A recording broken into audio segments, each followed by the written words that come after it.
Avatar Aang basically met one girl and was with her for the rest of his life. For Avatar Korra, it was, a little bit more complicated. After all, she dated her teammate, then her other teammate, aka that teammate's brother, and then her ex-boyfriend's ex-girlfriend. Check out how multiple love triangles came together in these relationship recaps. And when you're ready to get even more Avatar tea, join us on our podcast, Avatar, Braving the Elements.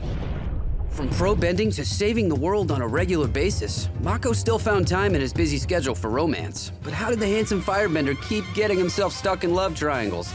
This is the complete timeline of Mako's relationships in The Legend of Korra. Unlike his brother Bolin, Mako took a hyper-focused role on the Fire Ferrets and frowned upon bringing fangirls back to their team locker room. Come here. I want you to meet my brother, Mako. Mako? Wow, I heard you play on the radio. Come on, Bolin, we're up. Or I could meet him later. Upon learning that Korra could not only bend water, but earth and fire too, Mako was at least honest about misjudging her. You're the Avatar, and I'm an idiot. Both are true. No way. The Avatar! Korra soon then joined the Fire Ferrets, and in spite of a rocky start, the team pulled out a win, and Mako seemed to be warming up to his new teammate. Korra, what can I say? You really came alive in that last round. The way you dodged their attacks, you are a natural. Thanks. But I can't take all the credit. We can safely assume Mako's feelings for Korra had already begun to spark as he returned her longing gaze across Republic City Bay that night. Later, when Bolin went missing, Mako was initially reluctant to accept Korra's help, but the two worked well together and seemed to be connecting as he revealed what happened to his parents. They were mugged by a firebender. He cut them down right in front of me. I was 8. Mako's childhood growing up an orphan had made him fiercely independent and a loner up to this point. While we don't know all the details on Mako's early love life, it makes sense that he was awkward around Korra. She might have been the first person he felt like he could have a future with. That changed quickly, however, when Mako forgot to look both ways when crossing the road. I'm so sorry, I didn't see you. How could you not see me? I mean, I was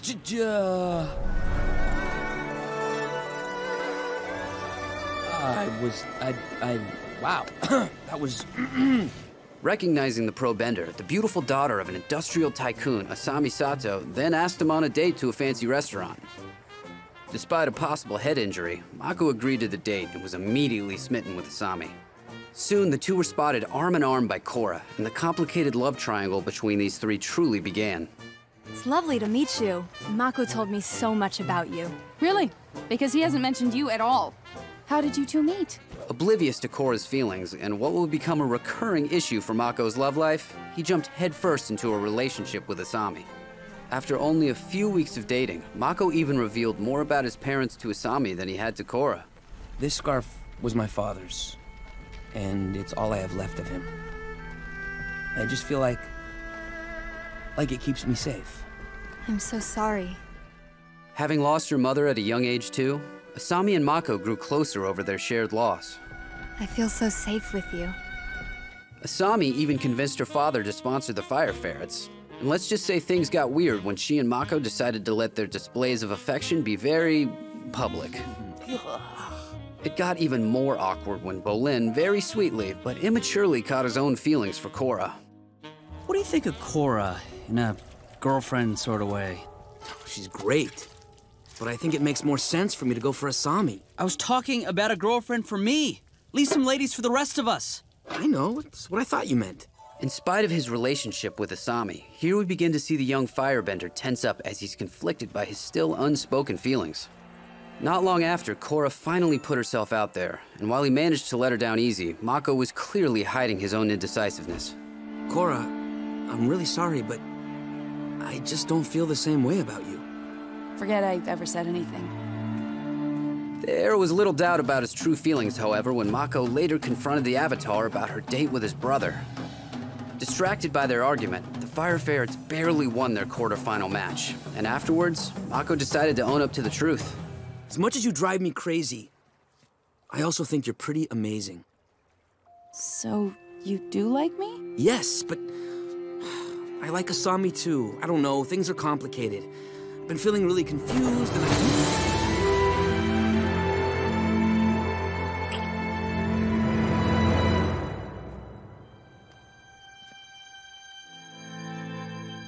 Yikes. You have to feel sorry for both Bolin and Asami here. If Mako had been outright about liking Korra, it would have prevented a lot of heartache. The Fire Ferrets eventually patched things up, agreeing to all remain friends. But when Asami's father was revealed to be an equalist, their new friendships were put to the test. Mako and the rest of Team Avatar ended up moving to Air Temple Island, and the secret of Korra's feelings for him quickly became not a secret. Asami, did you know Korra likes Mako? It wasn't long before Bolin also let slip that Mako and Korra had kissed, complicating things even further. Do you have feelings for Korra or not? Look, things are crazy right now. Can we deal with our relationship problems later? Well, there might not be any relationship to worry about later. Asami! Maybe it's just due to him being emotionally inexperienced, but instead of owning up to it, Mako keeps making the situation worse, lying to Asami and himself about Korra. After more difficult fights and Mako's relationship basically over now with Asami, the young firebender seemed to have at least learned a thing or two about emotional honesty. I can't imagine my life without you in it. You're the most loyal, brave, and selfless person I've ever known. I think you're pretty incredible too, but you already knew that. Agreeing to accompany Korra to face Amon, Mako owned up to his mistakes and said his goodbyes to Asami as a friend. I'm sorry things got so messed up between us, but whatever happens today, I want you to know how much I care about you. I care about you too. And with that, their romance ended. At least for the time being, but more on that later. Together, Mako and Korra then faced down Amon, and it's arguable that the reason the Avatar unlocked her ability to airbend was due to her love for a more honest and self-sacrificing Mako.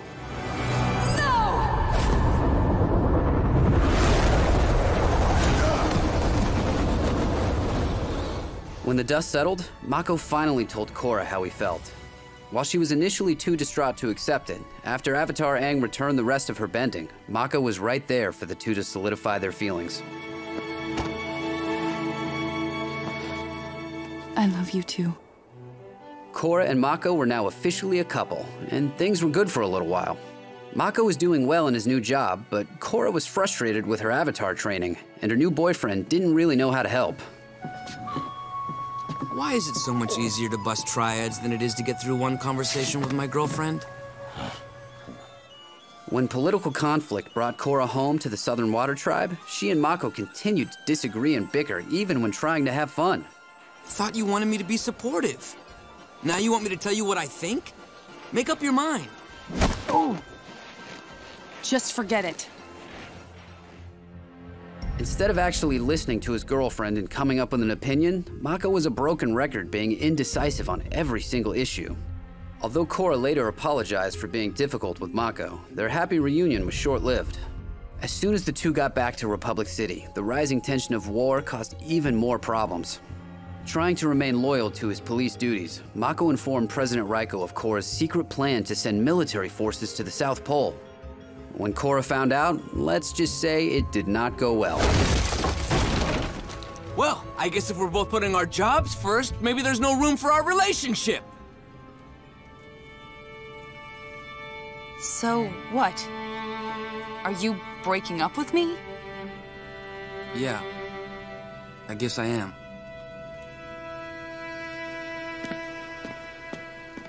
Finding himself with free time, Mako joined up with Asami to help save her company from large shipment thefts. Unfortunately, after a failed sting operation, the Old Flames found Asami's last remaining factory raided.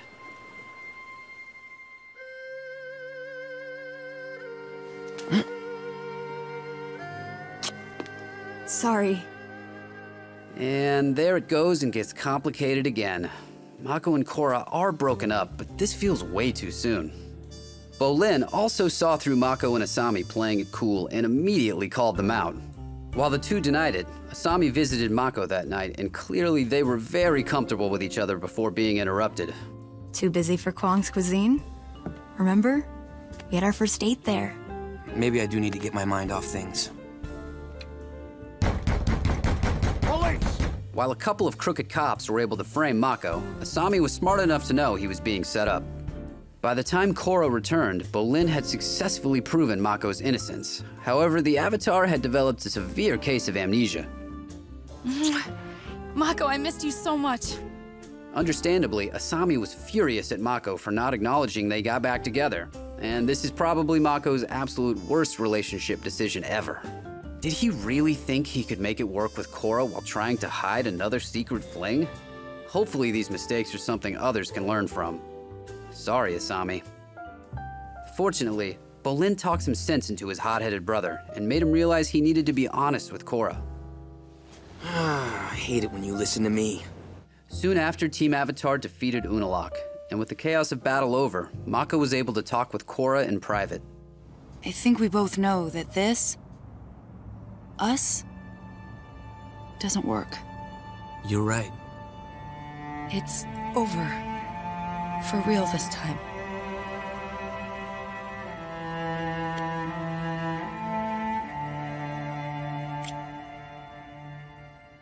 A few weeks later, Team Avatar returned to Republic City, and Mako became reclusive again, diving headfirst into police work.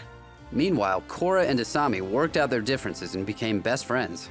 As might be expected, their shared ex-boyfriend had no idea how to be a normal person around them. You know, you're welcome to stay here instead of sleeping at the police station. No, I'm fine. I should just get going.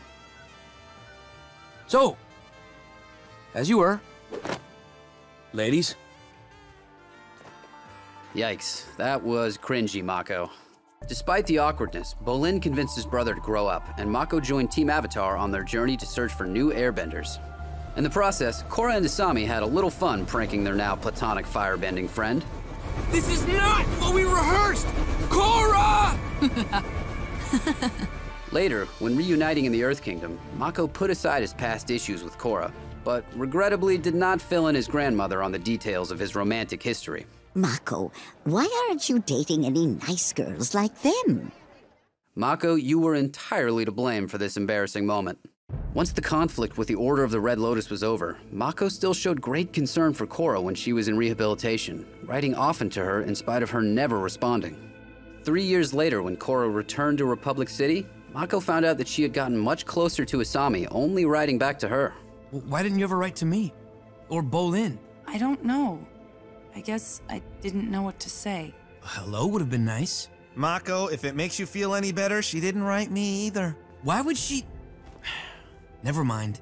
Honestly, did Korra really owe that to Mako after all the times he's hidden the truth? Soon, however, Prince Wu was captured, and Mako had to work with Korra and Asami to save him.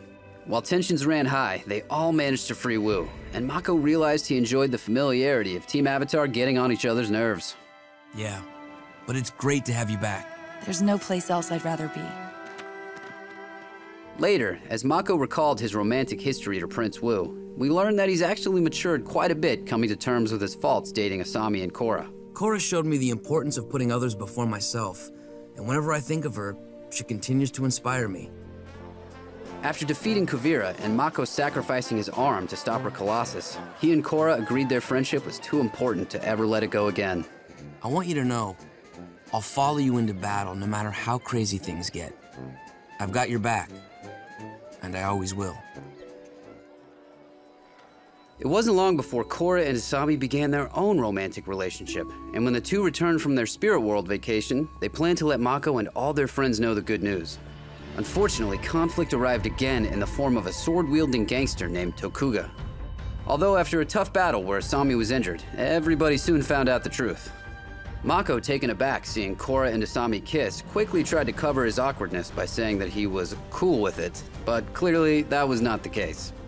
When Asami was later captured, however, Mako allowed himself another moment of growth, telling a gravely worried Korra that he thought she and Asami were perfect for each other.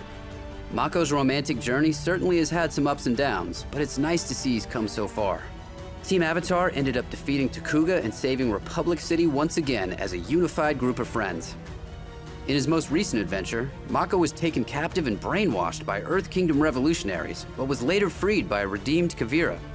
With his memories returned and the day saved once again, the only person there to give Mako a hug was Prince Wu, and maybe what the firebending detective needs more than anything now is a bromance to help keep him grounded.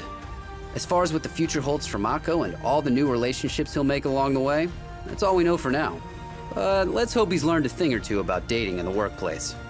From a loner orphan to being caught in a love triangle with the Avatar and ultimately learning how to become a more selfless friend. Which of Mako's relationship moments do you think had the most impact? Comment below and keep watching for more of your favorite moments from The Legend of Korra.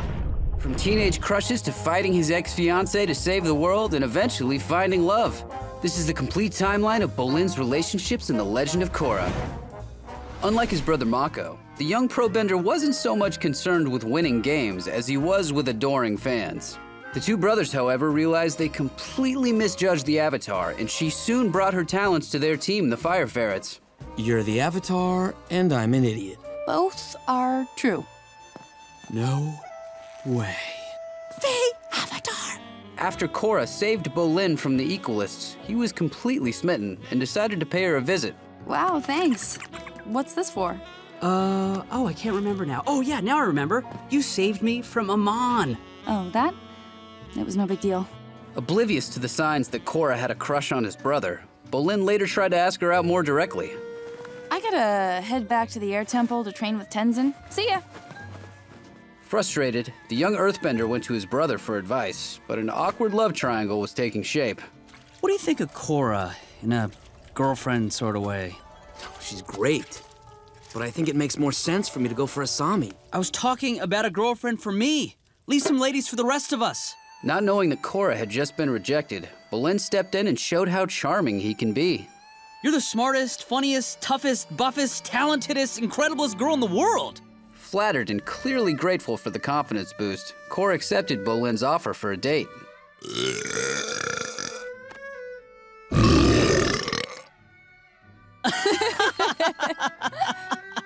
It wasn't long, though, before Bolin stumbled into his brother not following his own advice. Sorry, Bolin. Breaking hearts is kind of Mako's thing. Bolin, this isn't what you think. The pro-bending match that followed was rough for the divided Fire Ferrets. Only through sheer force of will was Korra able to clinch a solo victory. Back in the locker room, the overjoyed teammates put aside their drama and agreed to remain friends. We had fun together, didn't we? I had a great time, honestly. You are one of a kind, Bolin. After defeating the Equalists, Mako and Korra became a couple, and by Team Avatar's next adventure, Bolin was single and ready to mingle. It didn't take long before he set his sights on the daughter of the Northern Water Tribe chief Eska. Or more accurately, she set her sights on him. You amuse me. I will make you mine. While Bolin initially attempted to impress his new girlfriend, it became clear he was also stuck with her twin brother who never left Eska's side. Needless to say, the dynamic was weird. It didn't help that Eska was extremely controlling. Why are you initiating physical contact with another woman? Soon, Bolin went to the person he knew with the most experience at breaking hearts. Ending a relationship is kind of like pulling off a blood-sucking leech. You just gotta rip it off and get it over with. As might be expected, Bolin failed the first attempts. When he put his foot down, Eska insisted they do the exact opposite. It is as if a great chasm has formed between us and nothing can bridge it. Oh yes, I am so glad you understand. Nothing, that is, except marriage.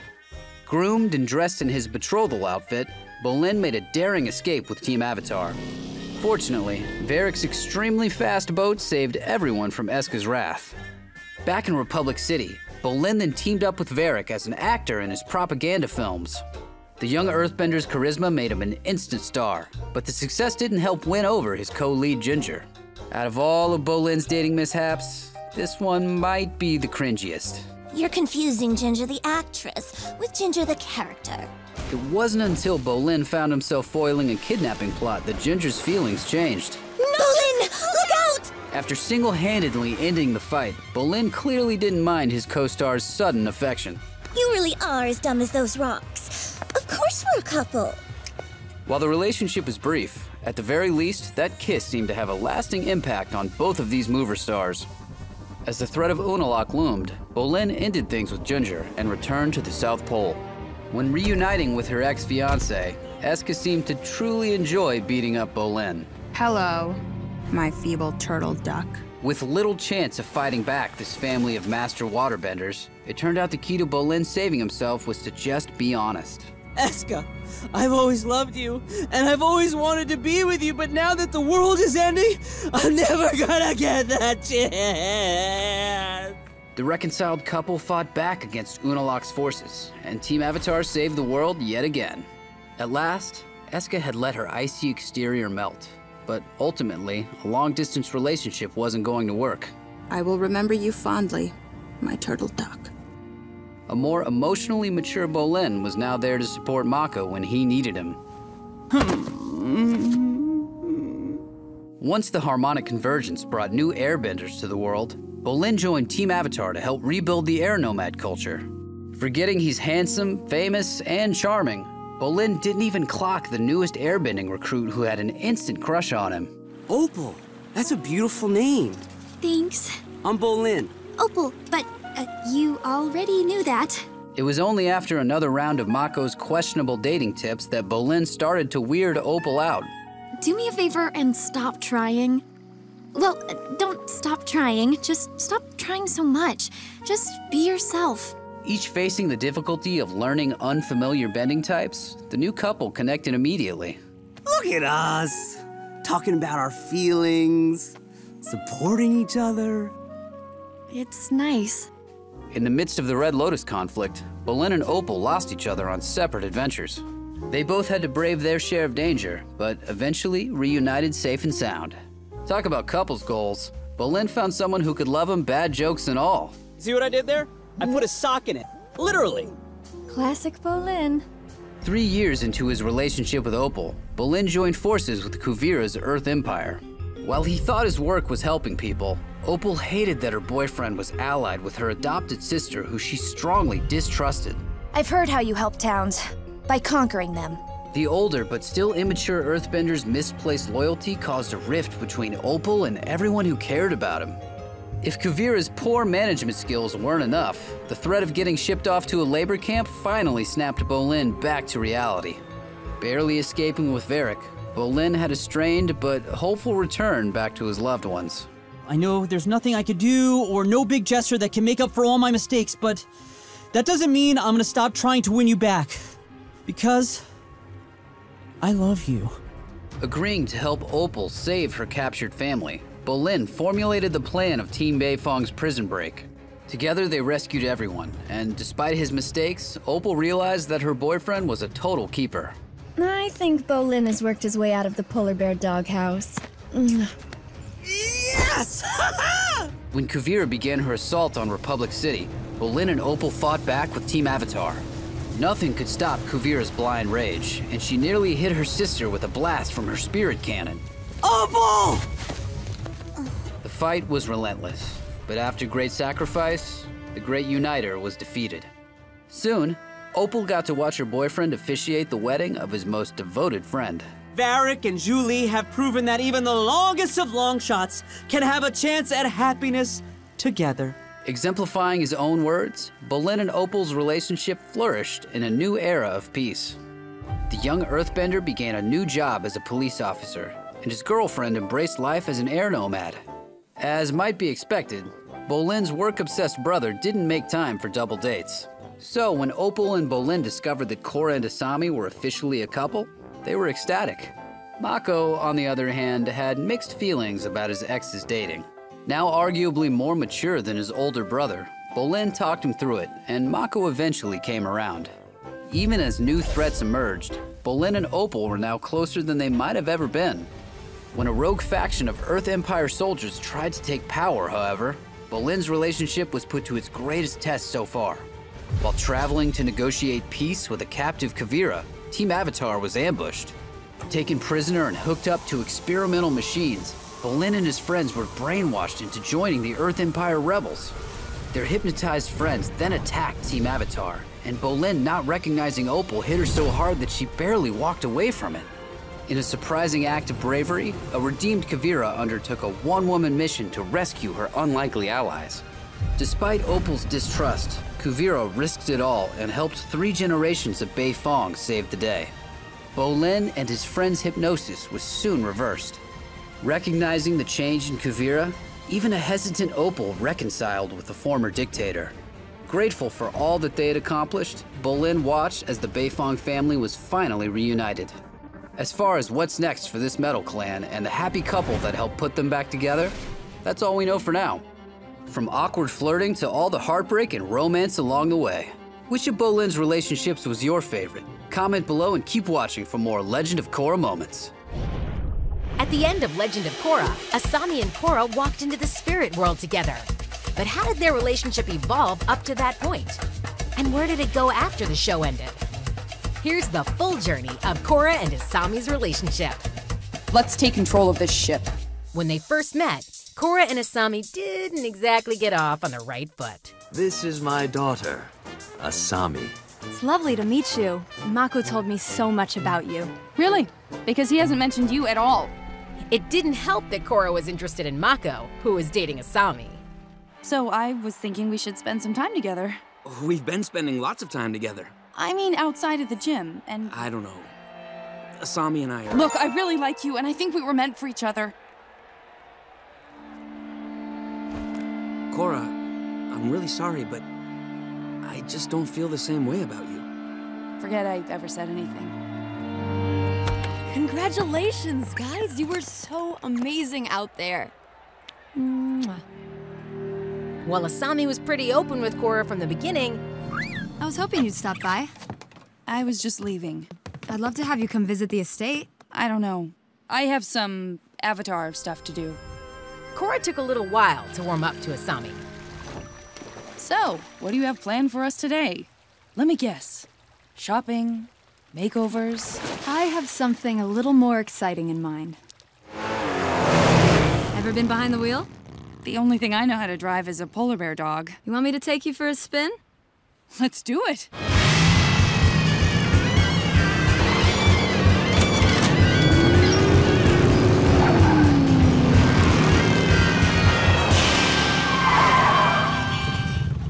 That was amazing! I didn't think we'd make it. Well, you can't be afraid to mix it up sometimes. I gotta admit, I had you pegged wrong. I thought you were kinda prissy. No offense. It's all right. People usually assume that I'm Daddy's helpless little girl, but I can handle myself. I mean, I've been in self-defense classes since I was this high. My dad made sure I would always be able to protect myself. Smart guy. When Asami's father turns out to be working for Amon and the Equalists, Join me, Asami. Asami makes the incredibly difficult decision to turn against her father and join Korra, becoming a part of Team Avatar. No. I love you, Dad.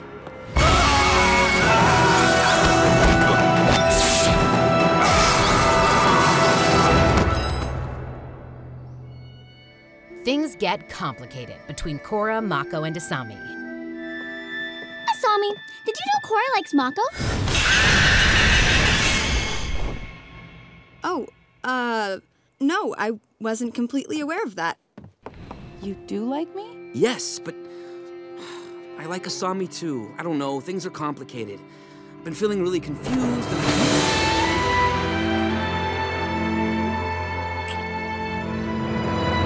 I've noticed how you treat Korra. How you acted when she was missing. You have feelings for her, don't you? What? No. I like Korra, but you've been keeping the truth from me this whole time. The truth? About what? You're really gonna make me say it? Yes, because I don't know what you're talking about. The kiss, Mako. I know. Look, things are crazy right now. Can we deal with our relationship problems later? Well, there might not be any relationship to worry about later. Asami! Asami still supports Korra wholeheartedly. How am I supposed to save the city when I can't even learn airbending? I'm the worst avatar ever. I just feel alone. No, that's nonsense. You're amazing. Meanwhile, Korra and Mako begin a relationship.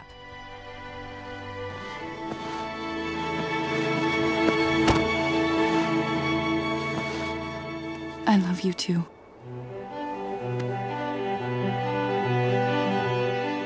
But their jobs and their different goals get in the way.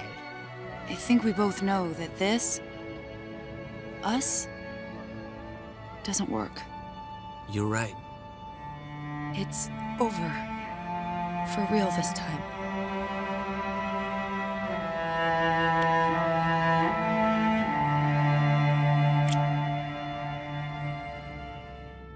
after harmonic convergence, Korra and Asami grow even closer. This is a disaster. Don't worry, we'll figure something out. Easy for you to say. You don't have my poll numbers. 8% approval? Who were they asking? You can't take that to heart. People are just frustrated. I don't blame them. I should be able to fix this. I'm the Avatar. And their past relationships with Mako don't seem to be much of an issue for them. How long do you think talking to Mako is going to be like pulling teeth? Well, Mako has never been the most in touch with his feelings guy. But it'll get better eventually. So, when I was gone, did he tell you that we broke up? Yeah, we all knew. Sorry. That's pretty embarrassing. Actually, I need to tell you something about that, and I should have told you this sooner, but while you were gone, I kind of kissed him. I'm sorry. No wonder he's so nervous around us. You're not mad? No. I mean, I kissed Mako when he was going out with you, so... You what? I'm so sorry. I thought you knew. I'm just kidding. I knew a long time ago. Well, whatever happened with Mako, I'm glad it hasn't come between us. I've never had a girlfriend to hang out with and talk to before, except for Naga. This is nice. Asami and Korra work really well together, whether they're training or fending off an ambush.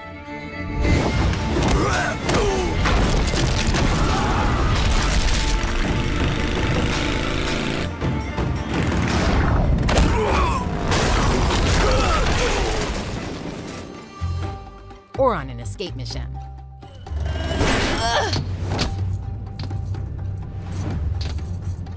Now that's just shoddy workmanship. There's no way I can get these locks off. I need the keys.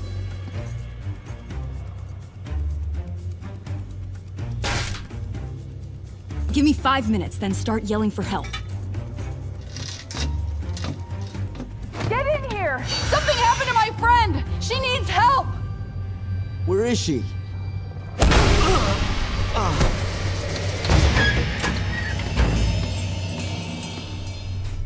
When Korra decides to save the New Air nomads by surrendering to Zahir, Asami has her back. I've given it a lot of thought. I have to do this. You can't expect us to sit by and just let Zahir take you. The world has been out of balance for far too long. It needs the Air Nation back again. I can't let Zahir destroy it and everyone we love. Be careful, Korra. You too. After Zahir poisons Korra, Asami is the one who's by her side, helping her recover and supporting her during Korra's darkest time. There you go. All fixed up for a formal Avatar appearance. Take a look. It's great. Thanks.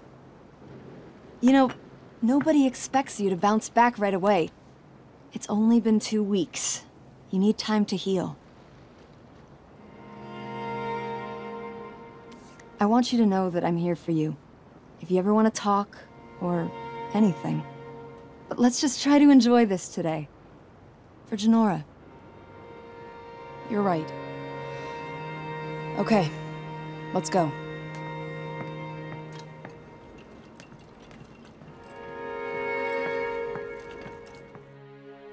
Korra leaves Republic City and Asami. She distances herself from her life there to try and recover from the poison. I'm gonna write you so many letters, and just to get the ball rolling, here. Spoiler alert. Pabu and I already miss you. Thanks. That's sweet. Are you sure you don't want some company in the Southern Water Tribe? I'm happy to come with you. No, I appreciate it, but I'll only be gone a couple of weeks. A little time alone will be good for me. But in her self-imposed exile, Asami is the only one on Team Avatar Korra writes to. Dear Korra, I miss you. It's not the same in Republic City without you. How are you feeling? Things are going well here. I just got a big contract to help redesign the city's infrastructure. So I'll be keeping pretty busy for a while. Dear Asami, I'm sorry I haven't written to you sooner, but every time I've tried, I never knew what to say. The past 2 years have been the hardest of my life. I still can't go into the Avatar state. I keep having visions of Zahir and what happened that day. Katara thinks a lot of this is in my head, so I've been meditating a lot. but sometimes I worry I'll never fully recover. Please don't tell Mako and Bolin I wrote to you and not them. I don't want to hurt their feelings, but it's easier to tell you about this stuff. I don't think they'd understand. Once they're reunited, 3 years later, they're even closer. It's so good to see you again. You too. And I'm loving the hair. Thanks. You're looking snazzy as always. Korra can open up to Asami about her doubts. I thought you might be cold out here. You're so sweet. Thanks. Are you okay? You seem out of sorts. Sorry. I've just been thinking about something Toph said. She told me that the world doesn't need me, and it's basically pointless to try to stop Kuvira. That's ridiculous. At the time, I thought so too. I figured she was just being her normal, cranky self. But I'm beginning to think she had a point. No, she doesn't. The world does need you. You're the Avatar. Once Republic City is safe, Asami and Korra decide to spend some time together. Just the two of them. Wanna sit with me for a minute? I'm not ready to get back to the party just yet.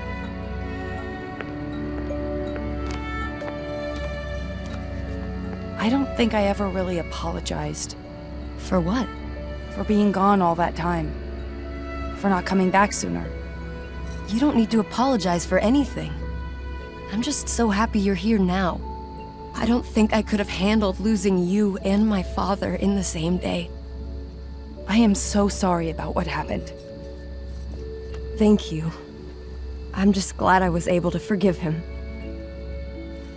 So, what now? Back to the dance floor? I'm kind of all danced out. Honestly, after everything that's happened the past few months, I could use a vacation. Let's do it. Let's go on a vacation, just the two of us. Anywhere you want. Really? Okay. I've always wanted to see what the spirit world's like. Sounds perfect.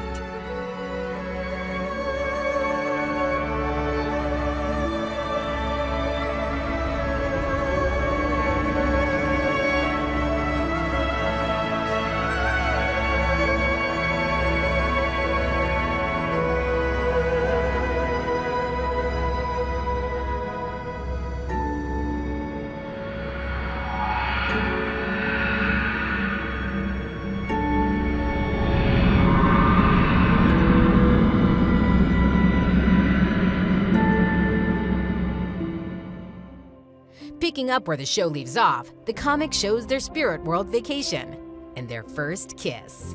They open up about their feelings for each other and how they developed. Back in Republic City, they tell their friends about their relationship. Korra wants to protect Asami from threats in Republic City, but Asami tells Korra she doesn't want her to be on guard as the Avatar when they're together. They smooth things out, and it's time for date night. Except it seems like Asami stood Korra up.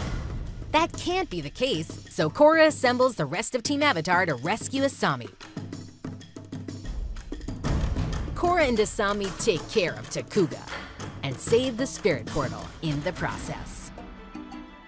Later, in Ruins of the Empire, Kuvira tries to drive a wedge between Korra and Asami by pointing out just how much Asami sets aside to help Korra. But there's no way Kuvira is coming between them. When Korra and Asami have to split up, Commander Guan kidnaps the rest of Team Avatar and brainwashes Asami, Mako, and Bolin into hating Korra for his own political ends. And even though Korra gets Asami away from Guan, she still thinks Korra is the enemy. It's heartbreaking for Korra, who's willing to do anything to save Asami. Kuvira and Baatar Jr. are able to bring Asami back.